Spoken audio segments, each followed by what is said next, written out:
Hello दोस्तों। स्वागत है आप सभी का यूडीए परिवार में। और आज हमारा जो टॉपिक है साइंस का, बल और गति के नियम से। ठीक है। सबसे पहले तो एक चीज मैं बता दूं, यहाँ पे साइंस को बहुत इंटरेस्टिंग सब्जेक्ट है। जितना समझोगे उतना मजा आएगा और आपको यहाँ से क्वेश्चन में मैं 100% बता रहा हूँ, 100% आपके क्वेश्चन सही होंगे, एक भी क्वेश्चन गलत नहीं होगा। ठीक है। बहुत अच्छा टॉपिक है और बहुत इंटरेस्टिंग है। ठीक है। तो मैं टॉपिक पढ़ाने से पहले मैं पहले एमसीक्यू दिखाता हूँ। इसके लगभग मैंने 50 क्वेश्चन बनाए हुए हैं। ठीक है। और बहुत इंपॉर्टेंट क्वेश्चन है। यहाँ से आप पढ़ के, यहाँ से पढ़ने के बाद आप, जो मैं क्लास कराऊंगा, क्लास के बाद आप इस क्वेश्चन को देखिएगा। हालांकि इसके आंसर साथ में दिए हुए हैं, एक्सप्लेनेशन भी साथ में दिया हुआ है। जब एक बार क्लास खत्म हो जाएगी तो आपको ये क्वेश्चन ना जो चुटकियों पे घूमेंगे। ठीक है। आपके उंगलियों पे, फिंगर टिप्स पे आ जाएंगे सारे के सारे क्वेश्चन।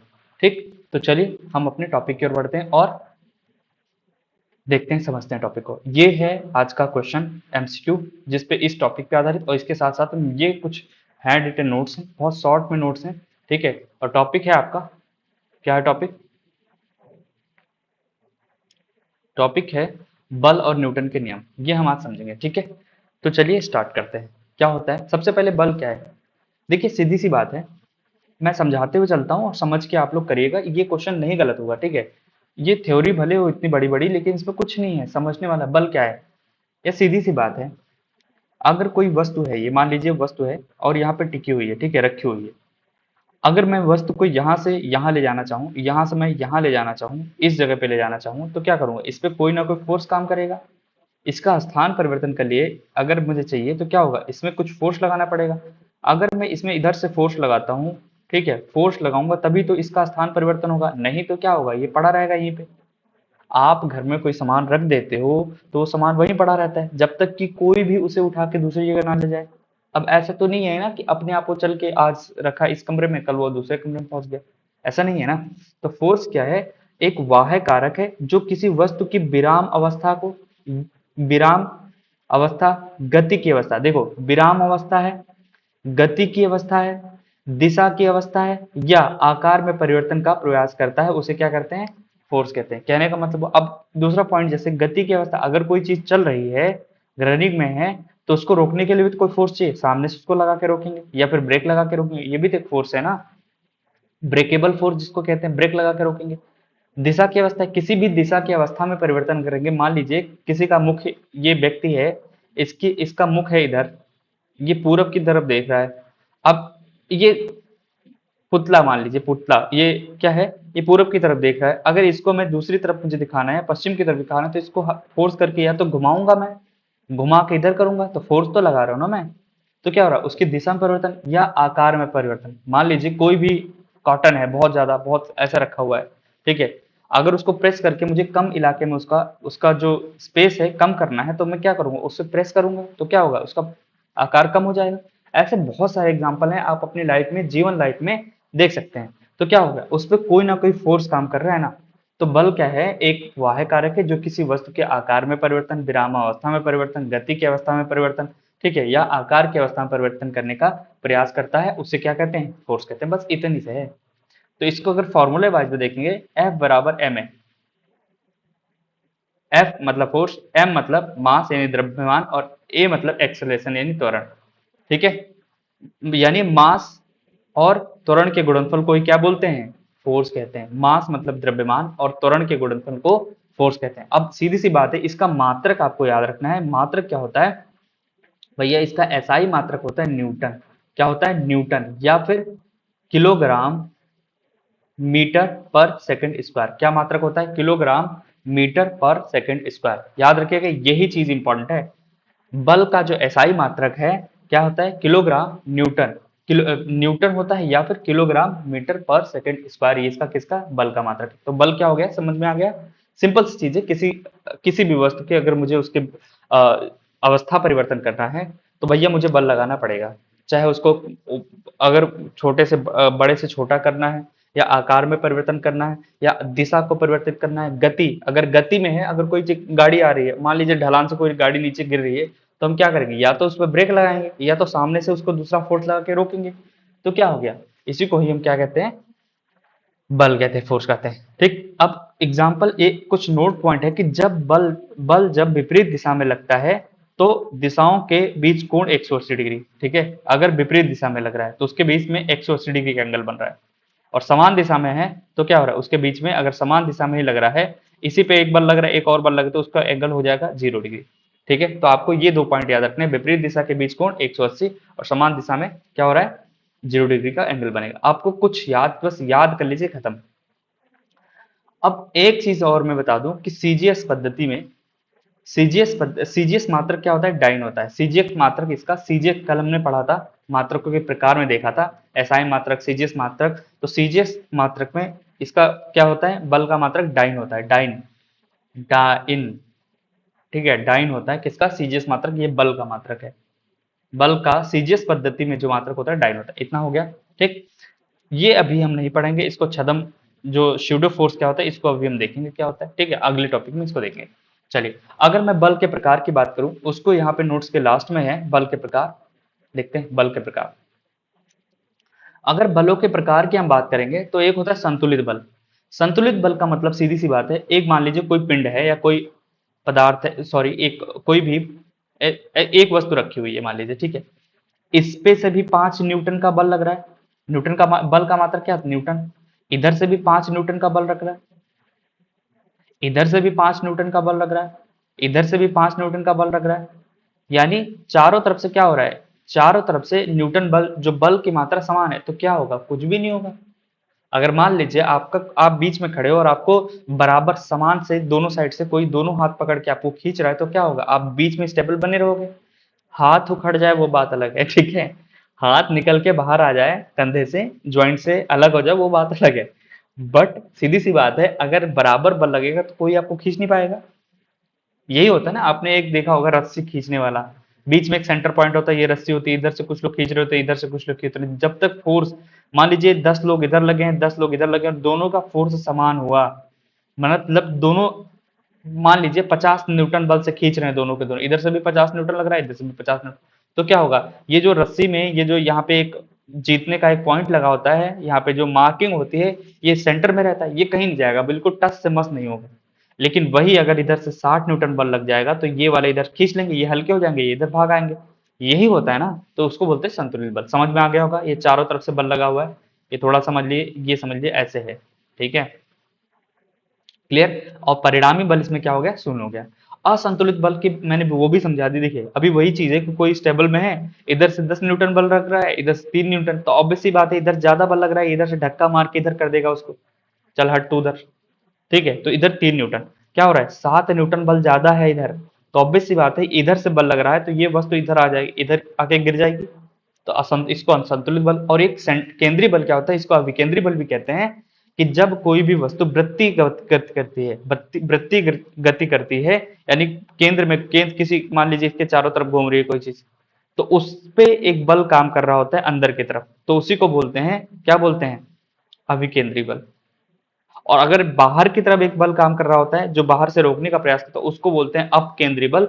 इसी अपकेंद्री बल को स्यूडो बल भी कहते हैं। हालांकि ये कोई बल नहीं होता है, बट एक ऊपर सामने से रोकने का काम करता है। आप किसके एग्जाम्पल की अगर मैं बात करूं, तो आप मान लीजिए रनिंग करते हो, मैं सबसे बेस्ट है एग्जाम्पल के थ्रू समझाता हूं। ये केंद्रीय बल का फॉर्मूला होता है F बराबर mv²/r। आर क्या है, त्रिज्या है, क्योंकि ये किसी सेंटर के मध्य में लग रहा है ना, ठीक है। तो एक चीज मैं एग्जांपल, अब केंद्रीय बल का एग्जांपल समझाता हूं आपको। मान लीजिए आप, क्या होता है, आप गोले गोले में दौड़ रहे हैं, ठीक है, गोले में दौड़ रहे हैं, ऐसे करके गोले में दौड़ रहे हैं, तो क्या हो रहा है, आपका शरीर किधर होगा, इधर से इधर इधर की तरफ लटकेगा, हल्का सा झुकेगा ना इधर की तरफ, तो इधर से भी एक बल आपको लगता है जो आपको रोकने का प्रयास करता है, क्या है, अपकेंद्री बल, बाहर की ओर बल लग रहा है। ये तो अभिकेंद्री बल हो गया, ये अपकेंद्री बल हो गया, ये वाला अभी अपकेंद्री बल हो गया, ठीक है। जो एक प्रकार का एक रोक स्यूडो बल काम करता है, जो उसको रोकने का प्रयास करता है, उसी को हम मतलब अभिकेंद्री बल, सॉरी अपकेंद्री बल, या फिर छद्म बल भी, या स्यूडो फोर्स भी कहते हैं, ठीक है। ये हो गया सेंटीफ्यूगल फोर्स और ये सेंटीपिटल फोर्स, ठीक है। इतना क्लियर हो गया, ठीक हो गया। तो आप देख लीजिएगा इसको, ठीक है। और अपकेंद्री बल पे ही कुछ चीजें काम करती है, जैसे वॉशिंग मशीन, जब हम कपड़े धुलते हैं तो वो भी बाहर की तरफ घुमाता है ना, और कपड़े धुलने के साथ साथ जो वॉशिंग में ड्रायर होता है, जिसमें कपड़े सुखा जाते हैं, वो भी क्या काम करता है, वो भी तो बाहर की तरफ भी तो बल लगा रहा है। क्या होता है जिसकी वजह से क्या होते हैं, कपड़े सूख जाते हैं जल्दी। ठीक है, आपने देखा होगा, आप उसके सबसे बेस्ट एग्जांपल आपके लाइफ में जिसने जिनके घर में वॉशिंग मशीन नहीं होगी उसके लिए भी बोल रहा हूँ, आप बाल्टी लीजिए, उसमें पानी भरिए और उसको हाथ से बहुत तेजी से अंदर घुमाइए। क्या हो रहा है, बीच में एक प्रकार से इस टाइप से बनेगा, ऐसे बन जाएगा, बीच वाला हिस्सा खाली, किनारे किनारे पानी आके इकट्ठा हो जाएगा। ये क्या है, ये भी, इसमें भी ये बल काम कर रहा है, कौन सा, अपकेंद्री बल। समझ में आया। आपने एक चीज और देखा होगा, क्रीम निकालने वाली मशीन आदि। आज तो चलो बहुत सारी चीजें, मथनी जिसको बोलते हैं, हमारे घर में पहले तो जब दादी दही से घी निकालती थी, मक्खन निकालती थी, तो मथनी का प्रयोग करते थे। मथनी को क्या होता है, हाथ से क्या करते थे, हाथ से उसको घुमाते थे, राउंड करते थे हाथ से। ठीक है, तो उसमें भी क्या होता है, उसमें भी बाहर की तरफ फोर्स काम कर रहा था, वो भी इसी का एग्जाम्पल है, किसका, अपकेंद्री बल का। तो अपकेंद्री बल के हजारों एग्जाम्पल आपको मिल जाएंगे कहीं भी, रोड। अब आपने एक सबसे बेस्ट एग्जाम्पल जो आपके एग्जाम में पूछा था, एक एग्जाम में आपने देखा होगा कि जब सड़कें होती है ना, जब कभी घुमावदार सड़कें होती है जहां पे मोड़ होता है, या पहाड़ों में अंदर की तरफ क्या होता है, झुकाव होता है सड़कों का, बाहर की तरफ उठी होती है। इसलिए अगर बाहर की तरफ ढलान कर दिया है तो भाई यहाँ से कोई अगर कोई क्रॉस कर रहा है तो वो सीधे सीधे खाई में जाके गिर जाएगा। इसी वजह से क्या होता है कि जहां पे भी मोड़ होता है, तीखा मोड़ होता है, वहां पे क्या होता है, बाहर की सड़कें उठा दी जाती हैं, जिससे एक प्रकार का अपकेंद्री बल काम करने में हेल्प करता है। अगर इसको झुका दिया जाएगा तो इस साइड का हिस्सा अपकेंद्री बल यहाँ पे कम हो जाएगा, और ये क्या होगा, ये सीधे खाई में कंट्रोल खो देंगे और ये सीधे खाई में चले जाएंगे। ठीक है, इतने सारे एग्जाम्पल मैंने बता दी, यहीं से एग्जाम में क्वेश्चन डायरेक्ट हिट करते हैं आप लोग, चाहे वो कोई सा भी एग्जाम हो। ठीक है, बेसिक साइंस, बेसिक साइंस का मतलब भैया यही होता है कि बेसिक साइंस हमारे एग्जाम में जो आते हैं, बेसिक साइंस आते हैं, आसपास की जो चीजें होती है, किस पे वर्क करती है, वो सब चीजें। ठीक, तो इतना आपको समझ में आ गया होगा। हमने बल देख लिए, बल के प्रकार देख लिए। अब हम बात करेंगे न्यूटन की गति के। न्यूटन ने गति के 3 नियम दिए थे, कौन सा, और ये जो नियम था 867 में एक बुक्स आई थी, इनकी बुक थी प्रिसिम्पिया। प्रिसिम्पिया बुक में गति के नियमों का उल्लेख किया गया था। आइजक न्यूटन की एक बुक थी 1687 में, प्रिसिम्पिया। उसमें क्या हुआ था, इस बुक में ही गति के नियमों का उल्लेख था। ठीक हो गया। और गति के 3 नियम है, न्यूटन के 3 नियम। न्यूटन का प्रथम फर्स्ट नियम लॉ, दूसरा है, दूसरा और 3 नियम है, तीनों को हम देखेंगे। सबसे पहले न्यूटन का फर्स्ट लॉ देखते हैं। ठीक है, इसको, न्यूटन के फर्स्ट लॉ को हम जड़त्व का नियम भी कहते हैं। ठीक है, और इसकी अवधारणा जो आई है गुणात्मक अवधारणा, ये एग्जाम में सीधे, कई बार एग्जाम में ये पीसीएस के पीओआईक्यू में पूछा गया है। इसके साथ यूपी ट्रिपल एससी के एग्जामों में, कई एग्जामों में क्वेश्चन आया हुआ है यहाँ पे, इसीलिए मैंने इसको यहाँ पे इंक्लूड किया है। तो क्या है, अब प्रथम नियम क्या बोलता है, देखो समझना, बहुत सिंपल समझना, बहुत इंटरेस्टिंग है। अब मैं इसके एग्जाम्पल आपके पहले बताता हूँ, पहले एग्जाम्पल से क्लियर कर दूं। मान लीजिए क्या होता है, आप अचानक से खड़े हैं, क्या है, आप खड़े हुए, क्या है, आप खड़े हुए और आपकी मुंडी किधर है, आप इधर को देख रहे हैं, इधर को देख रहे हैं। अचानक से कोई आए और आपको धक्का दे दे, तो क्या होगा, आप आगे की तरफ दौड़ जाएंगे, या तो गिर जाएंगे या फिर आगे की तरफ दौड़ जाएंगे। क्या हो रहा है, ये है प्रथम नियम का एग्जाम्पल। दूसरा एग्जाम्पल मैं देता हूं। मान लीजिए आप बस में बैठे हैं, ठीक है, बस में बैठे हैं या खड़े हैं, समझ लीजिए खड़े हैं। मान लीजिए आप खड़े खड़े आपको थोड़ी नींद लग गई, और बस ने अचानक से, उसने ब्रेक पे पाँव, ओ क्लच पे पाँव रखा हुआ है, अचानक से उसने छोड़ दिया, और क्या होगा, आपको झटका लगेगा, गिर जाएंगे। This is the example of Newton का फर्स्ट लॉ। इसके अलावा आप देखेंगे, आप ट्रेन में हैं या बस में ही हैं, बस चल रही है, और चल रही है आराम से, आप नींद में सोए हुए हैं, सपने देख रहे हैं कि हाँ भाई मैं सेलेक्ट हो गया इधर पे। ठीक है, जब सेलेक्ट हो गया हूं तो क्या होगा, अचानक से, ये सपना चल रहा था आराम से, फिर क्या हुआ, अचानक से ड्राइवर ने ब्रेक लगा दिया, क्या होगा, अरे भाई सपना टूटेगा यार। ठीक है, चलिए सपना टूटेगा नहीं, एक्चुअली क्या होगा, आप सो रहे हैं, बैठे हुए हैं या खड़े हुए हैं, आपको झटका लगेगा। क्या झटका लगेगा, आपकी मुंडी जो है, यानी सर है आपका, कहाँ लग जाएगा, आगे सीट में। किसका एग्जाम्पल है, न्यूटन के फर्स्ट लॉ का।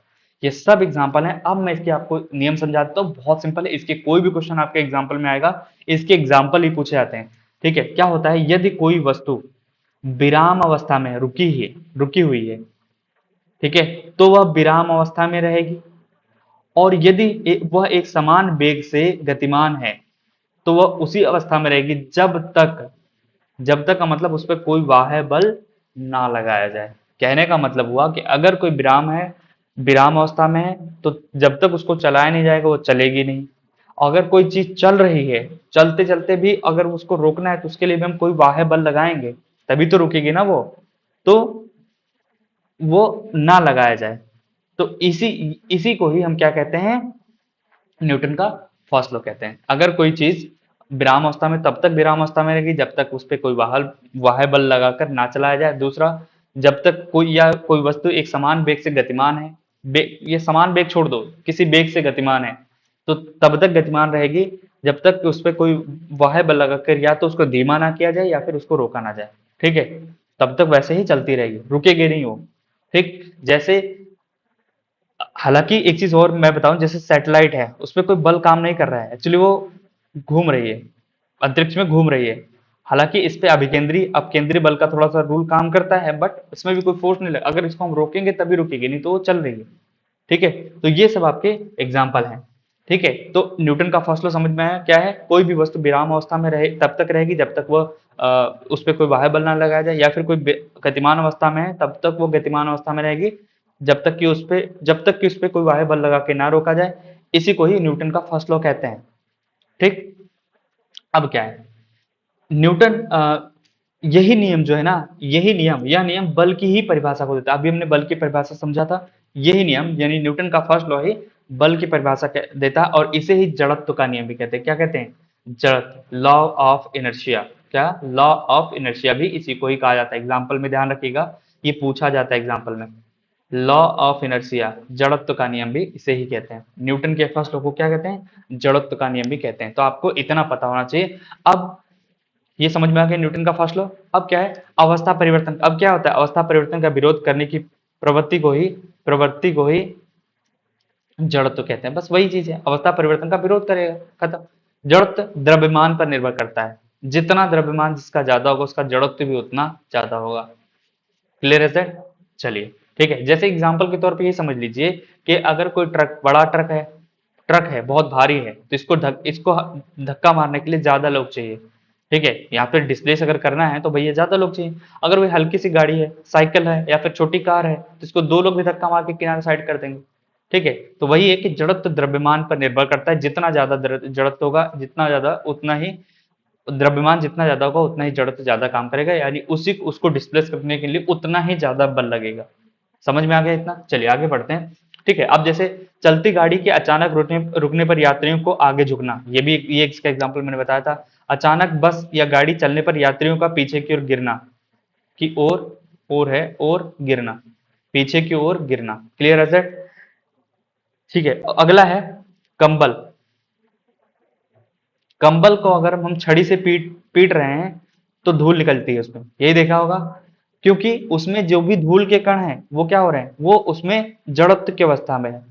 जड़त्व की अवस्था में किसमें, कंबल है, कंबल में धूल है। जो घर में रजाई वजाई होती है, कंबल होता है, उसको धुलते थोड़ी है। अब मोटा गद्दा है, उसको धुलते नहीं है, क्या करते हैं, उसको छड़ी से पीटते हैं। क्यों? क्योंकि उसमें उस गद्दे में या फिर उस कंबल में क्या है, धूल की परत या धूल अंदर चली गई है। तो क्या होगा, जब उसको पीटेंगे तो क्या होगा, छड़ी से, क्योंकि धूल के कण क्या होंगे, वो गति अवस्था में आ जाएंगे, और जब गति अवस्था में आ जाएंगे तो निकल जाएंगे, धूल में उड़ जाएंगे। ठीक है, तो वही क्या होगा, कंबल को छड़ी पीटने पर धूल निकलना। ये भी किसका एग्जांपल है, न्यूटन के फर्स्ट लॉ के एग्जांपल। पेड़ को अगर हिलाया जाए, मान लीजिए पेड़ को हिलाया जाए, और क्या होता है, पत्तियां टूट के गिर जाती, क्योंकि पत्तियां क्या है, रेस्ट अवस्था में। पत्तियां क्या है, रेस्ट अवस्था में, यानी विराम अवस्था में। और जैसे उसको हिलाएंगे अचानक से क्या होगा, वो अचानक से होगा, अचानक से उस पे फोर्स लगेगा तो क्या होगा, वो गिर जाएंगे, ऑब्वियस सी बात है गिरेंगे। तो इतना आपको पता होना चाहिए। ठीक है, बस इतने एग्जाम्पल याद रखिए, आपके इससे बाहर क्वेश्चन नहीं जाएगा। इतना आपको, अगर अगर आपको थ्योरी समझ में आ गई तो एग्जाम्पल कहीं भी कितने भी एग्जाम्पल आप बना लीजिए, मुझे समझाना था मैंने इतना ले लिया था।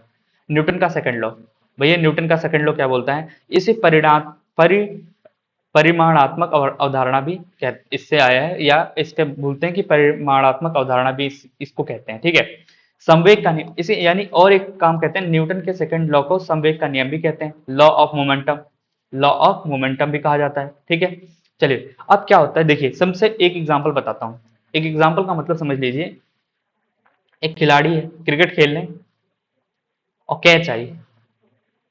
कैच आने के लिए वो अपना हाथ ऐसे सामने कर देगा और ये हाथ स्टेबल थोड़ी रहेगा भाई। हाथ को क्या करते हैं, कैच लेने के बाद हाथ को पीछे की तरफ खींचते हैं। क्यों? क्योंकि भैया वहां पर क्या होता है, हाथ खींचने पर थोड़ा समय मिल जाता है किसके लिए, उस बॉल को अपना मोमेंटम चेंज करने में। ठीक है, तो क्या होता है, इसी वजह से उसके हाथ में चोट नहीं लगती है। तो ये एग्जाम्पल हुआ न्यूटन के सेकंड नियम का एग्जाम्पल हुआ। अब इसको मैं थ्योरी बता देता हूँ। ठीक है, जैसे कैच करते समय हाथों को पीछे खींचना। ठीक है, गाड़ियों में सॉकर जो लगा होता है, गाड़ियों में बाइक होती है या फिर गाड़ी होती है, जो बड़े गाड़ियां होती है उसमें कमानी लगी होती है। ठीक है, बड़ी ट्रक व्रक में कमानी लगी होती है। गाड़ी कमानी का मतलब ऐसे करके नीचे नीचे साइड में आप देखेंगे तो ऐसे करके कई सारे लोहे की प्लेटें लगी होती हैं, छोट ऐसे करके नीचे से ऊपर में कम से ज्यादा में लगी होंगी। ये क्या करती, ये सॉक जो ये है क्या बोलते हैं, झटके को सोखती हैं।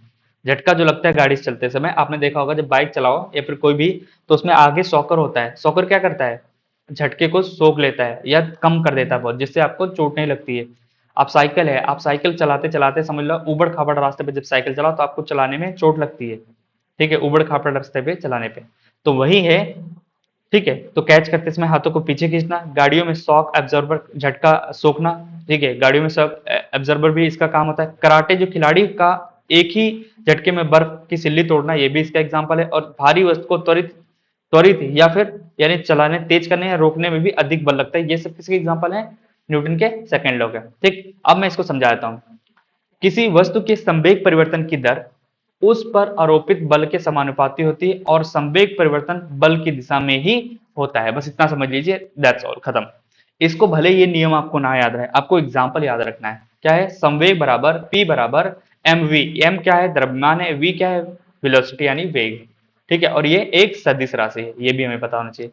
ठीक है, तो संवेग यानी द्रव्यमान और वेग के गुणनफल को ही संवेग कहते हैं, और इसी का ही संवेग परिवर्तन की दर उस पर आरोपित बल के समानुपाती होती है, और संवेग परिवर्तन बल की दिशा में लगता है। इसी को ही न्यूटन का सेकंड लॉ कहते हैं। आपको इसके एग्जाम्पल याद रखने हैं। ठीक हो गया, चलिए आगे बढ़ते हैं। आपको एग्जाम्पल याद रखना है बस। ठीक है, न्यूटन का थर्ड लॉ, इसको एक्शन रिएक्शन, ठीक है, का लॉ भी कहते हैं। ठीक है, इसमें क्या होता है, क्रिया प्रतिक्रिया का नियम, क्रिया प्रतिक्रिया का नियम। ठीक, क्लियर। अब अगर आप किसी को थप्पड़ मारोगे तो सामने से वो भी थप्पड़ मारेगा ना, नहीं तो वो घूसा मार देगा।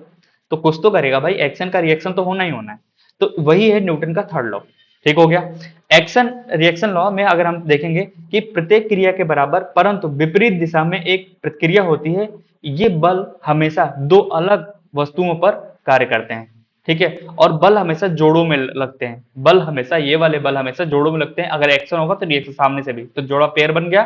ठीक है, तो बस इतना आपको ध्यान रखना है। अब इसके आपको एग्जाम्पल याद रखना है। एग्जाम्पल में आप क्या याद रखना है, क्रिया और प्रतिक्रिया। पहले तो एग्जाम्पल में यहाँ पे एक नोट पॉइंट क्या है कि क्रिया और प्रतिक्रिया बल समान परिमाण के होते हैं।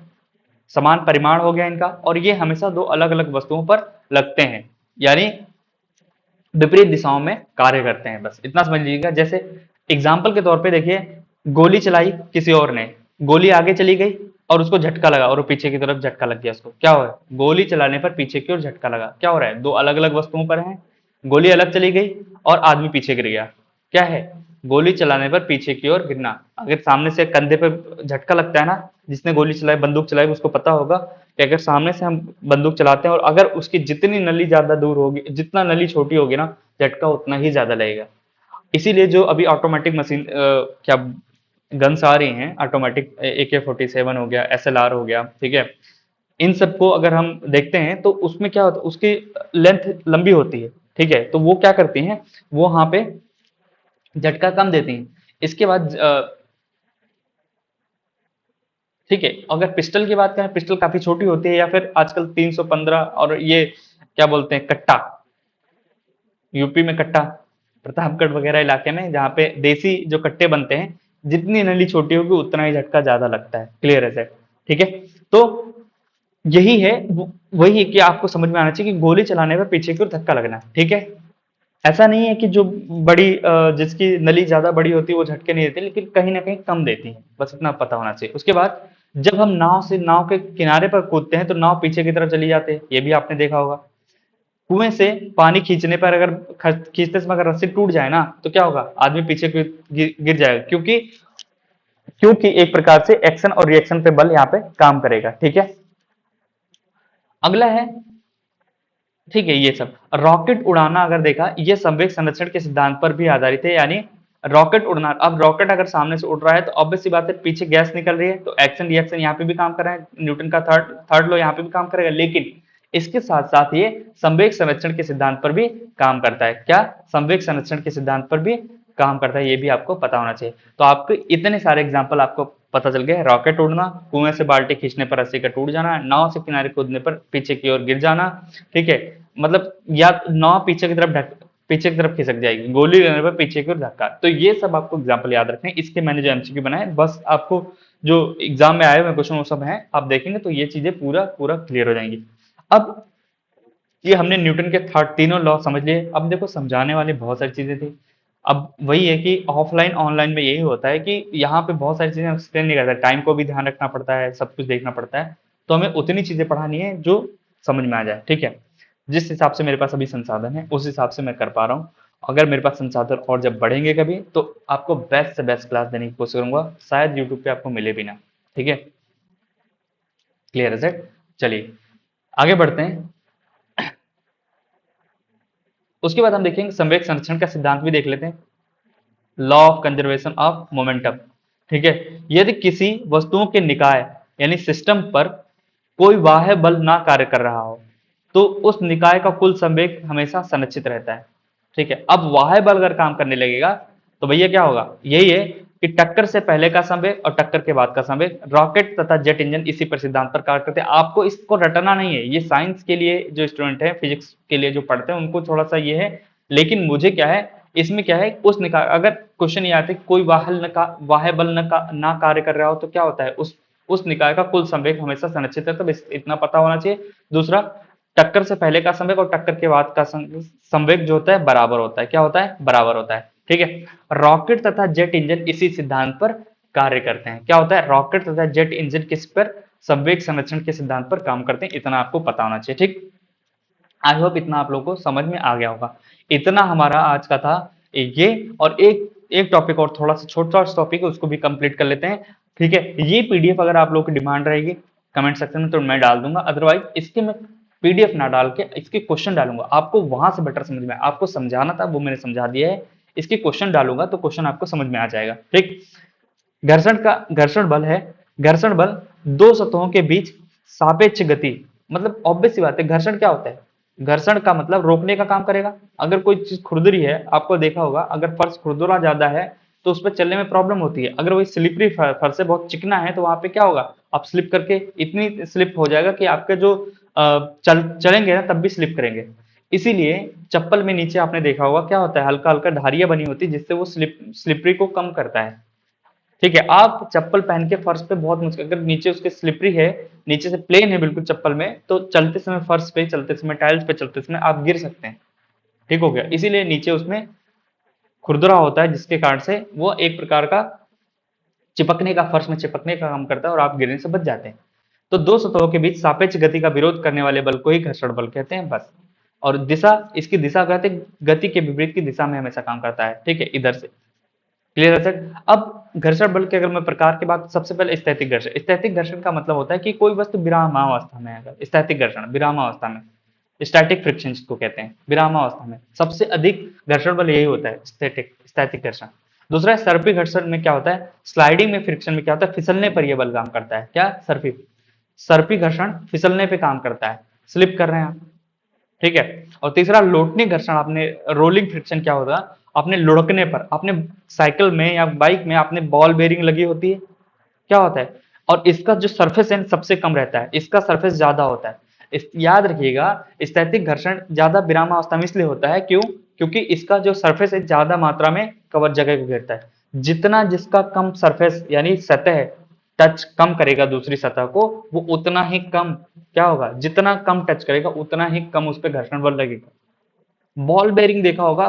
बॉल बेरिंग का क्या होता है, अगर कोई छर्रे जिसको बोलते हैं, छर्रे का बहुत छोटा सा पॉइंट साइकिल के उसमें धुरे में जो होता है उसमें टच करता है, जिसके कारण से बहुत आसानी से साइकिल चली होती है। अगर यही चौकोर लगा दिया जाए तो क्या चलेगी साइकिल? नहीं चलेगी। या फिर थोड़ा इसमें गोल की जगह हल्का फुल्का मान लीजिए उसमें कई सारे कोने निकल रहे थे, चलेगा? नहीं चलेगा, क्योंकि इसका सरफेस इतना कम होता है, सिर्फ टच करता है, इसी वजह से क्या होता है, आराम से चलता है।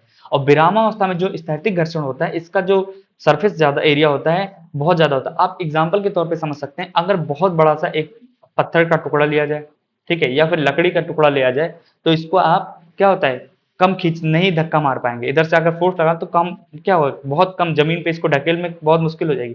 लेकिन अगर यही इतना ही बड़ा हो और इधर एक साइड हल्का सा कम कर दे, इसका सरफेस एरिया कम टच कराया जाए, तो क्या होगा, आराम से स्लिप कर जाएगा।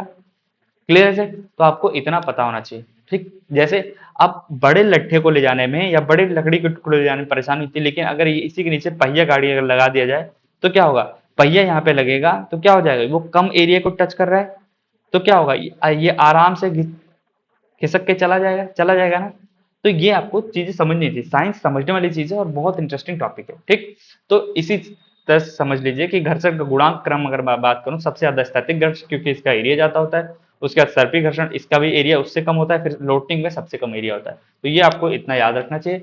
ये टॉपिक यहीं पे खत्म होता है। अब मैं इसके आपको क्वेश्चन दिखा देता हूँ, क्वेश्चन आपको मैं डाल दूंगा और आप वहां पे क्वेश्चन कर सकते हैं। बहुत इंटरेस्टिंग टॉपिक है, आई होप आप लोगों को समझ में आया होगा। इससे बेहतर और चीजें हो सकती हैं, ठीक है, उसके लिए थोड़ा संसाधनों का अभाव है मेरे पास। जितना है मैं उसी से आपको कोशिश कर रहा हूँ कि आपको कराऊं, बढ़िया से जितना हो सकता है कराऊं। ठीक है, और ठीक है, तो अभी मैं क्वेश्चन दिखाता हूँ। क्वेश्चन आपके पास 50 क्वेश्चन है और 50 क्वेश्चनों में आप देखेंगे, जैसे बल का मात्रक, अभी एसआई मात्रक मैंने न्यूटन बताया था, हो गया, मैं चलो करा ही देता हूँ इसको फटाफट। ठीक है, चलिए, न्यूटन के गति के प्रथम नियम को अन्य किस नियम से, संवेग जड़त्व का नियम, अभी मैंने बताया था। ठीक है, उसके बाद चलती हुई बस के अचानक यात्री आगे की झुक जाते, इसका कारण क्या है, गति का नियम, गति, क्योंकि वो क्या है, वो विरामावस्था में और अचानक से कोई चीज चलने लगी तो ऑब्वियस सी बात है वो आगे की तरफ क्या हो जाएगा, झुक जाएगा, यही तो होगा ना। खत्म। ये सब एग्जांपल इसके एक्सप्लेनेशन में लिखे हुए हैं। न्यूटन के गति का द्वितीय नियम क्या है, बल क्या बोलते हैं, किसकी किसकी माप प्रदान करता है, ऑब्वियस सी बात है बल, बल की माप प्रदान करता है। ठीक, बल की माप को प्रदान करता है। क्लियर है सेट? ठीक है, आगे बढ़ते हैं। एफ बराबर एम ए होता है ना बल का फॉर्मूला। ठीक, तो चलिए, संवेग ये, हाँ, संवेग का सही सूत्र क्या है, इससे P बराबर एम यू होता है, इतना पता होना चाहिए। रॉकेट का अंतरिक्ष में उड़ना न्यूटन के किस नियम और किस सिद्धांत पर, आपको पता है कि तृतीय नियम और रेखीय संवेग संरक्षण। अब रेखीय का मतलब एक सीधी रेखा में जा रहा है, ठीक है, आपको इतना बस पता होना चाहिए। बंदूक से गोली चलाना, पीछे को झटका लगा, न्यूटन का थर्ड लॉ। ठीक, एक न्यूटन बराबर कितने डाइन का होता है, ये आपको एग्जाम्पल में एच डब्ल्यू क्वेश्चन है, ये आप खुद ढूंढेंगे और लिखेंगे, एक न्यूटन बराबर कितने डाइन का होता है, आपको पता होना चाहिए। अगर मुझे बताना होगा तो चलो लिख लीजिए इसका, अगर आप जानेंगे तो एक न्यूटन बराबर 10 की पावर 5 डाइन होता है। ठीक है, यानी 10 के साथ 5 जीरो। ठीक है, 10 के साथ 1 के साथ 5 जीरो। ठीक है, यही होता है ना। अब एक चीज आपको पता होना चाहिए कि न्यूटन, ये जो न्यूटन है ना, ये एसआई मात्रक है बल का, और डाइन जो है ये सीजीएस मात्रक है। ये सब मैंने आपको नोट्स में बता दिया है, आपको नोट्स कहोगे तो मैं डाल दूंगा, अदरवाइज आप देख लीजिएगा। ठीक है, चलिए, किसी वस्तु का जड़त्व प्रत्यक्ष रूप से किस पर निर्भर करता है, वस्तु के द्रव्यमान पर, इसको भी मैंने चर्चा किया था। क्रिकेट खिलाड़ी कैच करते समय अपने हाथों को पीछे खींचता है ताकि चोट ना लगे, कौन सा नियम लागू होता है, क्या क्या था, दूसरा नियम। क्यों? क्योंकि भैया पीछे खींचने से गेंद को रोकने का समय जो है ना, टी मिल जाता है, समय बढ़ जाता है, इस समय बढ़ने पर हाथों पर लगने वाला बल, आघाती बल कम हो जाता है, खत्म हो गया यहीं पे। ठीक है, यानी टी उसको मिल जाता है, समय बढ़ जाता है इसके कारण से। ठीक, चलिए आगे बढ़ते हैं। वॉशिंग मशीन और दूध से मक्खन निकालने वाली मशीन किस बल के सिद्धांत पर, ये भी मैंने आप केंद्रीय बल पे, ये भी मैंने बता दिया। उसके बाद घर्षण बलों का सही घटता हुआ क्रम स्थैतिक सबसे ज्यादा, यही मैंने अभी बताया था। ठीक, किसी गतिशील वस्तु के संवेग में परिवर्तन की दर को उस पर आरोपित किसके समानुपाती होती है, तो आपको बताना चाहिए वह है असंतुलित बल के, ये भी मैंने बताया था अभी। गाड़ियों में लगने वाला शॉक अब्जर्बर, ठीक है, क्या करता है, झटका सोखने का काम करता है, ये भी क्या होता है, ठीक है, न्यूटन के सेकंड लॉ पर, यही अभी बात कर रहे थे हम।